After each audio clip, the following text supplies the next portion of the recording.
All right, welcome back to Problem Solver Politics. I am your host, Cardon Ellis, with Cody the Oracle. Hey, everyone. And today we're talking some Noam Chomsky. Greatest name in modern political discourse is Noam Chomsky. It's a good one. I mean, you actually don't know if it's kind of like Prince. Yeah, like, is Noam Chomsky his first name? It's or two is names. it Noam space last name Chomsky? It is. It's two words. I know. Well, I know it's Noam Chomsky. I'm just saying, I think it's a freaking sick name. Well, like Nene, Okay. the basketball player. Yeah, Nene well, Hilario. What's his full name? I think Nene Hilario. Noam. Yeah, what's up? My name's Noam. Anyway, moving on. Moving The on. reason why I'm speaking about Noam Chomsky. So Andrew Yang has agreed, if I'm not mistaken. You are mistaken. Well, Andrew Yang has agreed to talk with Noam Chomsky, right? No, incorrect. There was a post on Reddit, and someone said that I went out on a limb and contacted Noam Chomsky about Andrew Yang's campaign. He lives in my city of Tucson, Arizona. I believe he teaches at the local university. Okay. And he said he's up for meeting Andrew. He seems enthusiastic about the project. He's sent stuff on to Andrew Yang, and Andrew Yang hasn't got back to him yet. However, what I thought was interesting is because I know, speaking for myself, I'm not super aware of Noam Chomsky. I know like linguistics and philosophy and stuff like that, but I thought I'm aware. I'm sure, but what I thought was interesting was I was wondering why Noam Chomsky, according to this Redditor, I mean, this is a post by Hastav on Reddit for Yang for President, but I mean, if this guy's telling the truth, I thought it was interesting that he would be very enthusiastic and say, yes, I'd love to speak with Andrew. Because one thing is you hear, doing research myself, I didn't see a bunch to support it, but like he has been influential, I guess, amongst the kind of like economic left and some of the socialism, communism crowds. He's been influential with them, so I thought it was interesting. So what I did is I pulled up a couple things, and one was an interview Noam Chomsky did, I guess, for the German man. Excuse me. And here's his response. Or I guess I'll say the question first. And the question was, in Germany, there's a lot of grassroots organization taking place around the concept of a universal basic guarantee, whereby citizens receive an unconditional sum of money to cover the basic costs, such as rent, food, and electricity. Could you provide your assessment on this concept of basic income guarantee? Which he replied, actually, it's an interesting concept. It comes from the right wing originally, which I was bringing up. Milton Friedman proposed it, for example. Yeah. From his point of view, it was part of an effort to undermine welfare state measures, but it doesn't have to have a reactionary component. It can be interpreted as something progressive, that people have rights. In fact, if you read the Universal Declaration of Human Rights, 1948, take a look at Article 45. I admittedly haven't done this. It says people have rights to adequate food, nutrition, health, employment, security, and so on. Those are minimal rights. Any society ought to guarantee that. Well, one way to guarantee it would be through a socially acceptable form of a basic income. In fact, to an extent, that's what so-called welfare states try to provide in a certain way. So sure, that's something that could be proposed. I mean, if it doesn't go far enough, but a short-term way of alleviating major problems, that's fine. And there are elements in various societies that do provide things like that. Kind of a long quote. But what I thought was really fascinating is because that has been one of the main criticisms coming from critics of the left to Andrew Yang. I believe libertarian Trojan horse is a term that's been used multiple times to describe the That's a pretty funny one. But I mean, even like I said, going back to this Noam Chomsky quote, he hasn't said to nationalize everything, so he can't be a true socialist. But he even says in here that he believes Milton Friedman proposed it to undermine the welfare state. I think more or less. Yeah, because Milton Friedman wanted to. I think undermine's the only word in there that really kind of gets colored. Because I think yes, Milton Friedman did want to propose it instead of the welfare state, something similar to this. Anyway, though. I thought it was fascinating how he came around to the idea that says, well, if it's just one way of providing guarantees, then what's the big deal? If that's how you provide people food, for example, is by just giving them money, then what's the big deal about it? I thought that was really interesting. And then one other thing I want to bring up, and again, don't know a whole lot about Noam Chomsky. Actually, can I just give you one sentence on this? It's the one that's thing. It's a longer article. I thought it was fascinating, the title. He wrote it back in 2012, speaking mostly about the Occupy Wall Street movement for Salon. Title, though, was Chomsky, Jobs Aren't Coming Back. Wealth is concentrated with the 1% because America no longer makes things. Financiers just manipulate money. And that I thought really stood out and was really fascinating to me because, and you go through and he speaks of it more as kind of a degradation of America in the article. But it's a very similar point to what Andrew Yang is getting to, which is saying that our old way of doing things may be ending. Yes, those jobs aren't coming back. We don't make things anymore. Well, yeah, but a lot of that... But what I'm saying is, I think the reason why he would be so interested in speaking with Andrew Yang, right?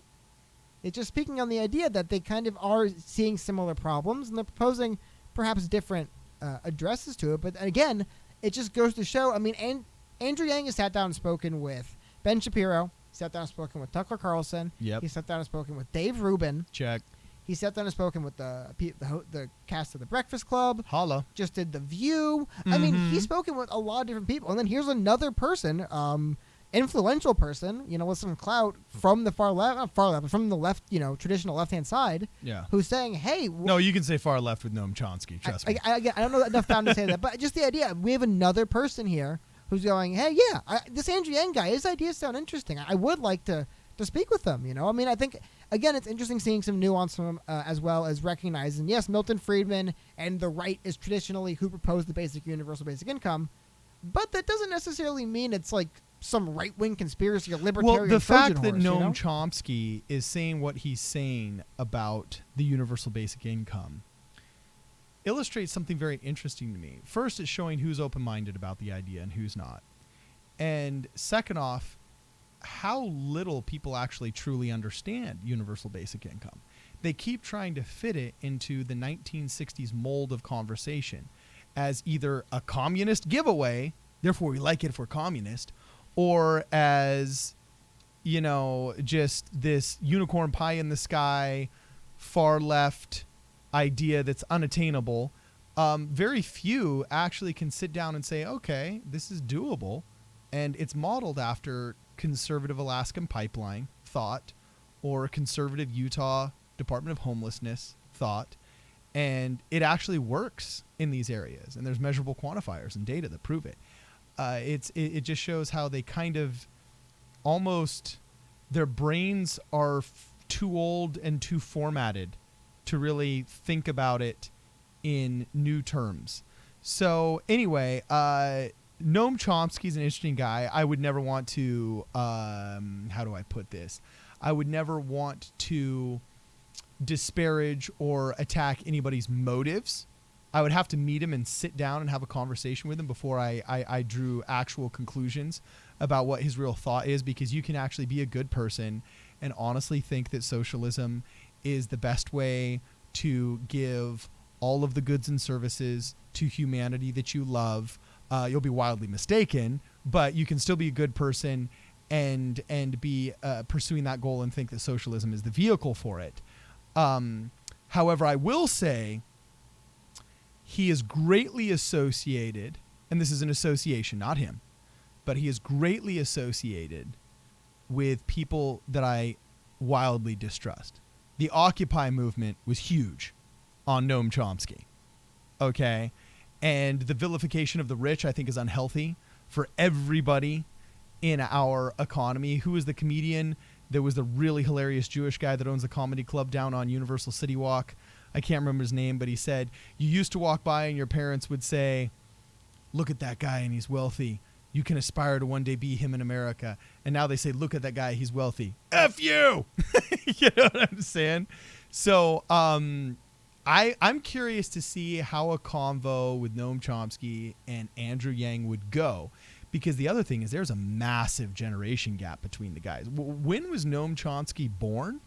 I mean, he is an old school. He published his thesis in 1955. Yes, he was born in he's 90 years old. He's 90 years old today. Yeah, I was about going to say, Noam Chomsky has been quoted in political discourse on behalf of communism, socialism, democratic socialism, collectivism, whatever you want to call it, for literally more than my entire lifetime.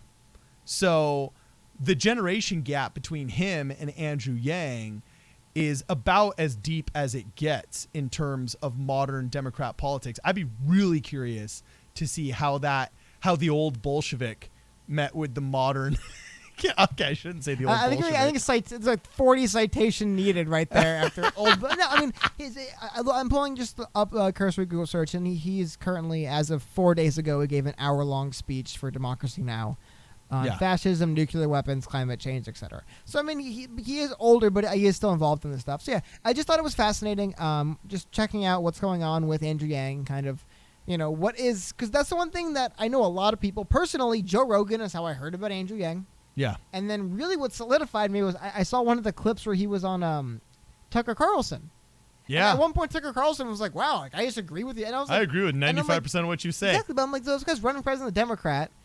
And when I saw him in the Joe Rogan Experience, I liked him. And then the stuff he's saying is winning over people like Tucker Carlson. I'm like, so what is this guy about? The greatest unifier since Reagan, Andrew Yang, bringing together Tucker Carlson and Noam Chomsky. That's what I mean. Like that's what's so fascinating about following this campaign now is now I'm seeing Noam Chomsky might want to speak with him, as enthusiastic about. Next, it's going to be Kim Jong-un. I guess they have spoken in the past. I imagine, just being a big universal basic income proponent, he's spoken to people. But again, like I said, it's really fascinating to see all across the political spectrum, all across the political aisle, people are hearing about Andrew Yang and what he's talking about and saying, yeah, that's interesting. I want to talk to him about that. I mean, I believe the discussion that he had with Ben Shapiro was sparked.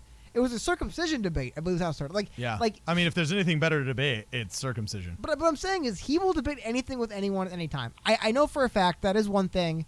Just anyone out there who has conservative friends and knows conservatives, conservatives love nothing more. They're just debating ideas. They'll just do it forever. So whenever there's a Democrat who's willing to come to the table and just debate with you and not shout at you, they immediately love them.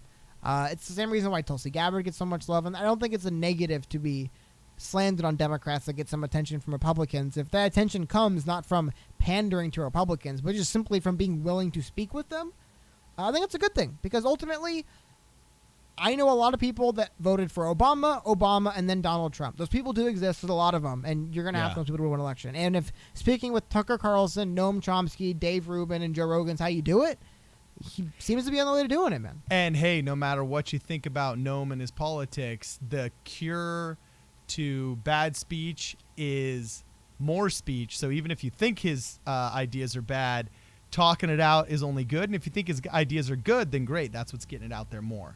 So anyway, this is definitely something about the Andrew Yang candidacy that I am intrigued by.